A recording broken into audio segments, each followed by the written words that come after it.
Niyanig ng magnitude 6 na lindol ang Lanao del Sur kaninang umaga. Naramdaman din ito sa iba pang bahagi ng Mindanao.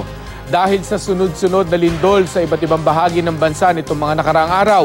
Tanong ng marami, may dapat bang ikabahala? Makibalita tayo kay Tricia Zafra.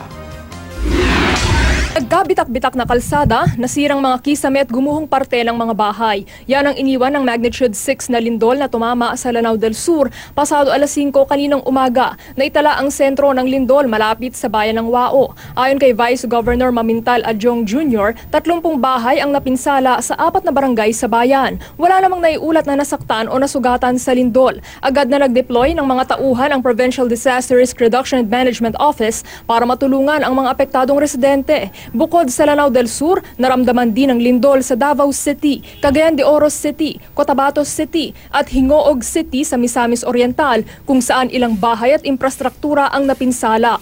Ayon sa PHIVOX, tectonic ang origin ng lindol.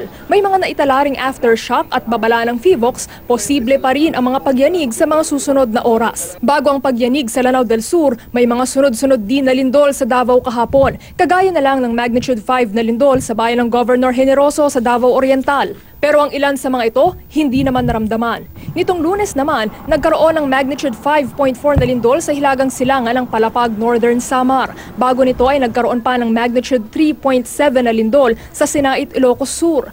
Bagaman magkakasunod ang naramdamang pagyanig sa buong bansa nitong mga nakaraang araw, nilinaw ng PHIVOX na walang kaugnayan ang mga lindol na ito sa isa't isa.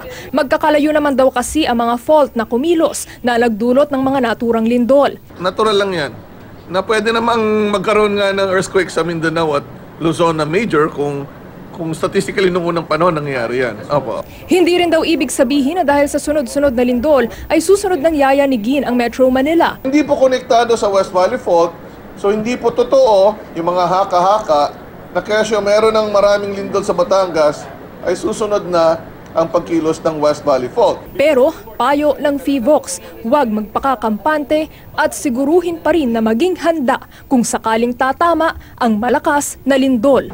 Siguro pumunta na tayo sa bawat barangay. Magkaroon ng barangay level preparedness and evacuation drill sa bawat syudad o bayan dito sa Metro Manila. Dapat mayroon ding evacuation plan ang inyong pamilya. Dapat ding siguruhing matibay ang inyong mga bahay. Tricia Zafra, GMA News.